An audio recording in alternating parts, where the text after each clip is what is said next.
جو کیبنٹ ہے وہ بھی اس بات کا اظہار کر رہی ہے کہ اس نے اپنے جو بڑے بڑے ٹارگٹس تھے وہ حاصل کر لیے ہیں. حماس کی لیڈرشپ کو ختم کر دیا ہے, ٹاپ لیڈرشپ کو, حزب اللہ کی ٹاپ لیڈرشپ کو ختم کر دیا ہے, اور بڑی حد تک جو جنگی مقاصد ہیں وہ بھی حاصل کر لیے ہیں, اور جتنی وہ تباہی اور بربادی پھیلا سکتے تھے وہ پھیلا لی ہے. تو اب جنگ ختم ہونا ہی ہے. تو وہ یہ جنگ گزشتہ کچھ دن پہلے بھی ختم ہو سکتی تھی, لیکن یہ ایک انجینئرڈ قسم کا پلان کیا گیا ہے, اور اس کے نتیجے میں یہ لگتا ہے کہ اب جو ڈونلڈ ٹرمپ ہے وہ اس کا کریڈٹ لیں گے اور کہیں گے کہ دیکھیں انہوں نے آتے ہی اسرائیل کی جنگ جو ہے, اسرائیل کو جنگ سے روک دیا اور جنگ ختم ہو گئی ہے. حالانکہ جنگ تو ویسے ہی اس لیے ختم ہونے والی ہے کہ ایک فریق تو بالکل ملیا میٹ کر دیا گیا ہے, ایک فریق پر تو اتنا ظلم ڈھا دیا گیا ہے کہ اس کے شہر تباہ ہو گئے, بستیاں تباہ ہو گئیں, لاکھوں لوگ شہید ہو گئے, لاکھوں لوگ بے گھر ہو گئے, انفراسٹرکچر تباہ ہو گیا. اب اور کیا رہ گیا ہے اس جنگ میں باقی, اور کون سا ظلم ایسا باقی رہ گیا جو وہاں پہ روا نہیں ہوا. اس لیے اب ڈونلڈ ٹرمپ صاحب صرف کریڈٹ لیں گے, اور یہ جو اسرائیل اور یہ جنگ ہے گلف کی, اس جنگ کو ختم کریں گے, اور مذاکرات کی ٹیبل پر وہ کوئی 2 ریاستی حل بھی اگر آ جائے تو وہ بھی اس وقت تو وہ یوں کہنا چاہیے کہ چلیں وہ ہی مناسب ہوگا. لیکن وہ جو فلسطینی ریاست کے قیام اور اسرائیل کے خاتمے کا جو مسلمان اور دوسرے جو قوتیں ہیں جو اس بات کا نیریٹو بلڈ کیے ہوئے ہیں, اور اس بات پہ حماس اور حزب اللہ جو ہے اس بات پہ لڑ رہی ہیں کہ وہ اسرائیل کے وجود کو ختم کریں گے, تو وہ تو ناممکن نظر آتا ہے. البتہ جو ہے وہ شاید 2 ریاستی حل کی طرف کوئی بات چیت چل نکلے اس معاملے میں. تو ایک تو یہ کریڈٹ لیں گے ڈونلڈ ٹرمپ, جنگ تو آلریڈی یوں سمجھیں کہ ختم ہونے ہی والی ہے. اور دوسری جو جنگ ہے وہ روس اور یوکرین کی جنگ ہے. وہ جنگ بھی یورپ جو ہے وہ یوکرین سے پیچھے ہٹ چکا ہے, وہ سارے کا سارا یوکرین کی اس طرح سپورٹ نہیں کر رہا جس طرح کہ پہلے کر رہا تھا. وہ جنگ بھی آلموسٹ دم توڑتی جا رہی ہے. تو وہاں پہ بھی روس کے ساتھ یہ ڈائلاگ کریں گے, اور اس بات کا امکان موجود ہے کہ یوکرین کی جنگ کا بھی خاتمہ ہو. اور میرا خیال ہے کہ پہلے ڈونلڈ ٹرمپ کا جو فوکس ہوگا وہ یوکرین جنگ کے خاتمے کی طرف ہوگا, اور اس کے ساتھ ہی یہ اسرائیل والے معاملے کو وہ دیکھیں گے. پاکستانیوں نے ایک بڑی امید لگائی ہوئی ہے ڈونلڈ ٹرمپ سے, اور خاص طور پر جو امریکہ میں مقیم پاکستانی ہیں انہوں نے تو کمٹمنٹ بھی لی ہے ڈونلڈ ٹرمپ سے کہ وہ اگر اقتدار میں آ گئے تو وہ عمران خان کی رہائی کے لیے اقدامات کریں گے, اور پاکستانی حکومت کو مجبور کریں گے اور عمران خان کو رہا کریں گے. تو یہ وہاں کا جو پاکستانی امریکن ہیں انہوں نے ڈونلڈ ٹرمپ کو ووٹ بھی اسی شرط پہ دیا ہے, اور ان کی کمپین بھی کی ہے, اور ان سے کمٹمنٹ بھی لی گئی تھی. اگرچہ وکٹری سپیچ میں تو انہوں نے پاکستان کا یا عمران خان کا اس طرح کا کوئی ذکر نہیں کیا,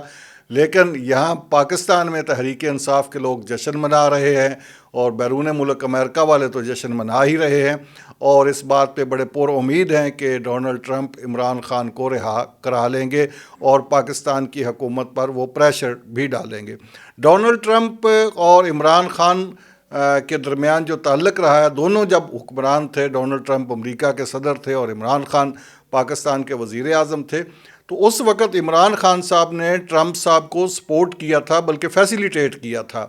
اور اگر اب چاہیں ڈونلڈ ٹرمپ تو اپنے اس احسان کا بدلہ چکا سکتے ہیں اور عمران خان کی رہائی کے لیے کوششیں کر سکتے ہیں,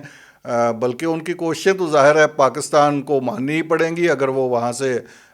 پاکستان کی حکومت کو پریشرائز کرتے ہیں تو پاکستان کے پاس کوئی چارہ نہیں ہوگا سوائے اس کے کہ وہ ڈونلڈ ٹرمپ صاحب کی بات مان لیں. تو عمران خان صاحب نے ڈونلڈ ٹرمپ کو کس طرح فیسیلیٹیٹ کیا تھا, آپ کو یاد ہوگا کہ افغانستان کی جو جنگ ہے وہاں سے امریکہ کو نکلنے میں ڈونلڈ ٹرمپ کی سپورٹ کی تھی عمران خان نے. عمران خان صاحب کی بھی حکومت تھی یہاں پہ, اور انہوں نے باقاعدہ طور پر امریکہ کو ریسکیو کیا تھا, ڈونلڈ ٹرمپ کو فیسیلیٹیٹ کیا تھا, اور ڈونلڈ ٹرمپ نے اس بات پر شکریہ بھی ادا کیا تھا عمران خان کا کہ انہوں نے دوحہ میں مذاکرات کروائے تھے. آپ دیکھیں کہ اس وقت کی جو فوجی قیادت تھی اور سیاسی قیادت عمران خان صاحب کے پاس تھی, انہوں نے کس طرح وہاں سے امریکی ودڈرال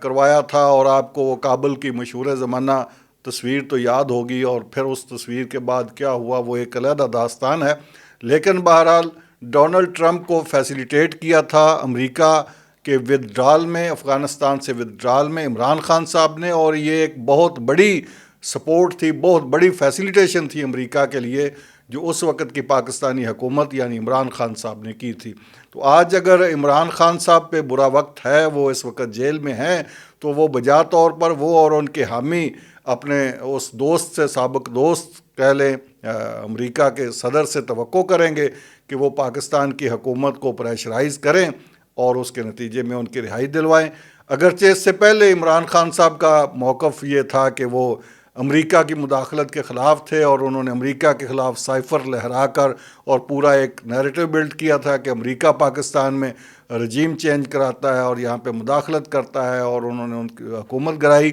لیکن آج وہ اسی امریکہ سے امیدیں لگا رہے ہیں، اسی امریکہ کے صدر کے منتخب ہونے پر جشن منایا جا رہا ہے، اور اسی امریکہ کے صدر کے انتخاب میں دامیں درمیں سخنے ہر لحاظ سے مدد کی گئی ہے، کمپین چلائی گئی ہے۔ پاکستانی جو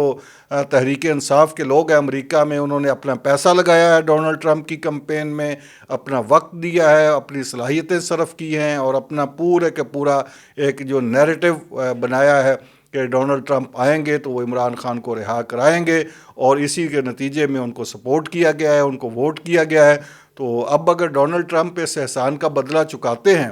تو یہ کوئی بڑی بات نہیں ہوگی پاکستان کے لیے۔ بہرحال یہ ناممکن حد تک مشکل ہوگا کہ اگر ڈونلڈ ٹرمپ ذاتی طور پر انوالو ہو کر پریشرائز کریں یا مطالبہ کریں حکومت پاکستان سے عمران خان کی رہائی کے لیے، تو ایسا بہت مشکل ہے کہ حکومت پاکستان اس بات کا انکار کر دے، کیونکہ امریکہ کی ناراضی پاکستان کی موجودہ حکومت کو بھی پتہ ہے کہ وہ کسی طور افورڈیبل نہیں ہے، اور ماضی کی حکومتوں کو بھی پتہ ہے کہ وہ کسی طور پر افورڈیبل نہیں۔ اب یہ ڈونلڈ ٹرمپ پہ ڈیپینڈ کرتا ہے کہ کیا وہ اپنے اس وعدے کے مطابق، جس کا انہوں نے اعلان تو نہیں کیا، لیکن امریکہ میں مقیم پی ٹی آئی کی ساری قیادت اس بات کا دعویٰ کر رہی ہے کہ انہوں نے کمٹمنٹ کی ہے، اور اسی کمٹمنٹ کے نتیجے میں ہی ان کو سپورٹ کیا گیا ہے۔ اگر وہ اپنی اس کمٹمنٹ کو، جو کہ پاکستانی نژاد امریکی جو تحریک انصاف کے لوگ ہیں ان کے بقول ہوئی ہے، تو پھر وہ اخلاقی طور پر بھی اس بات کے پابند ہیں کہ وہ اس معاملے میں کوئی کردار ادا کریں۔ بہرحال جو بھی ہو، دیکھنا یہ ہوگا کہ جنگوں کا تو لگتا ہے کہ ڈونلڈ ٹرمپ خاتمہ کرنے کا کریڈٹ لے لیں گے، اور کیا عمران خان کی رہائی کا کریڈٹ بھی ڈونلڈ ٹرمپ کے سر جائے گا، یہ آنے والے چند مہینوں میں پتہ چل جائے گا۔ مجھے دیجیے اجازت، اللہ حافظ۔